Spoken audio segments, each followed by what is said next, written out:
Welcome to Freedom Fridays with me, your host, Pete Clark, the Whispers guy. So it's been another fascinating week, and a number of insights have struck me. Probably the biggest one is, for me, this is not about taking Fridays off. This is not about having a day off from work. It's actually bringing all sorts of other fears, concerns, doubts, insights, hope streams into my head, and I'm enjoying and still very much practicing being the observer of the mind games that I play with myself. And so 4 probably main insights to share with you this week. Number 1, when I'm not in my own head working, I'm doing something with clients, or I'm designing something, or I'm preparing something, I have these enormous pangs of guilt. I think what that has taught me, and what I recognize, is that a lot of my identity, my self-worth, my value in the world is connected to the work that I have done and continue to do. This is a blessing and a curse. I'm in love with the product. I'm in love with the material. Those of you that know me, I've got 1,000 books at home. I'm always reading, making distinctions for myself. So the material for me is good. It's good for me. I would be doing it anyway, even if I had a different or a normal job. So when I'm not doing it, despite me intellectually knowing that I need to take a break, there's some guilt that shows up when I'm not working. Which has led me to the second insight, which is I found myself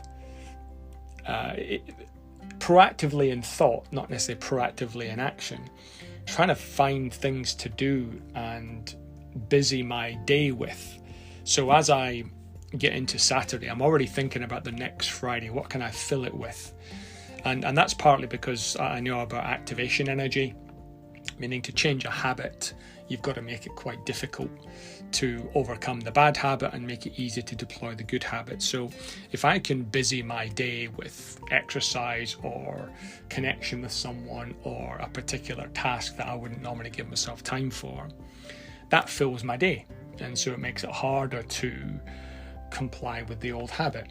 And if I, suddenly book in a meeting for a client, because that's the only time they can do, it's a lot easier then for me to stay doing the work. And so it's trying to do the opposite of that. So I found myself trying to fill my days with stuff, and when there's nothing in, that's when the guilt kicks in. Insight number 3, the few of you that have listened to this and the people that I've told are in some ways blown away. My God, you've got your own podcast, and isn't that fantastic? And that actually triggers a little bit of humility and guilt in me, because it doesn't feel like a big thing. It does to push it out online, but actually I got the help from a colleague of mine who told me about this app that I'm using, Anchor.fm, and he just said speak, and that's what I've done, and it's actually kind of all done for you. So I feel a little bit of a fraud sometimes when people go, wow, you've done amazing, you've got your own podcast, but actually anyone could do it. You don't have to publish it. You don't have to even make sense, like I probably don't at times. But that perception that people have of their belief and perception of what you've achieved sometimes outweighs the reality of what it took. And maybe there's something else at play in that. The fourth insight that I've had this week is not everything needs an outcome.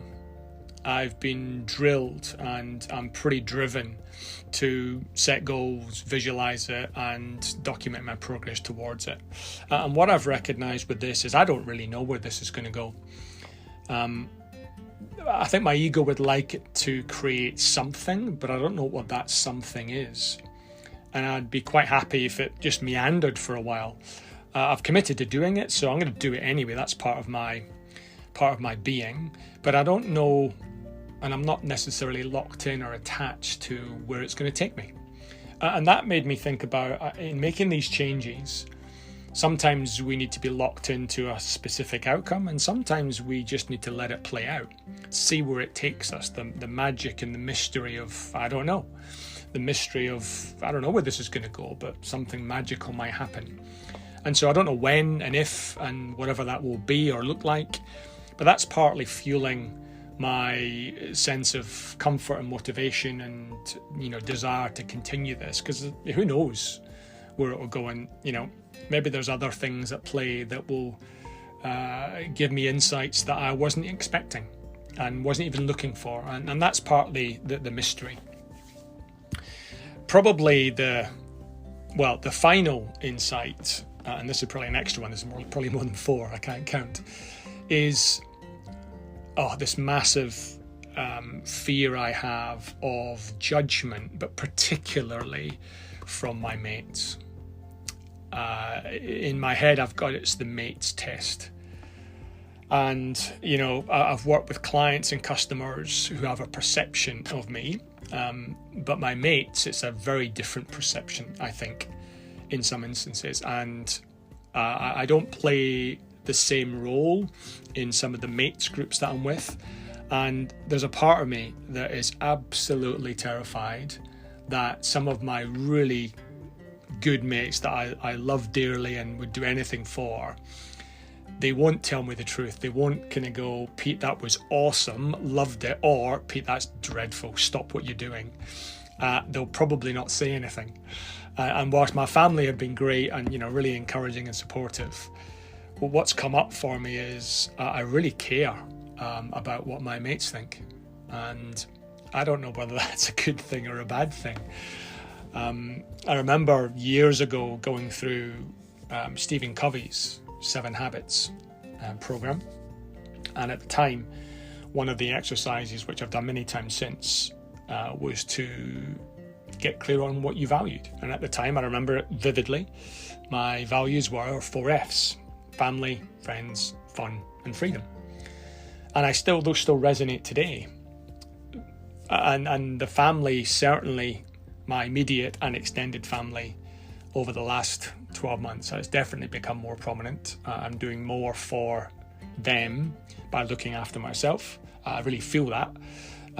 But that second one, my friends, my mates, and the different groups that we have, who we have different perceptions and relations, we play different roles, we have different hats in those groups. There's a part, I wanted to say big there, I don't know how big it is, but there's a part of me that really wants them just to like it, love it, get something for themselves. As I've said before, the help I can give people can be quite significant. I've gotten that feedback from clients, and here I have the people that I care about most, my family and my friends, and they might not see me in that vein, and so they don't hear the whisper. They don't hear it as a shout, certainly. They might hear it as a whisper, but not as a shout. So that's some of the things that have come up for me this week. The guilt at not working, actively looking to fill my day, the perception of what I've done. I've realised not everything necessarily needs a hard outcome, and my fear of the judgment from my mates.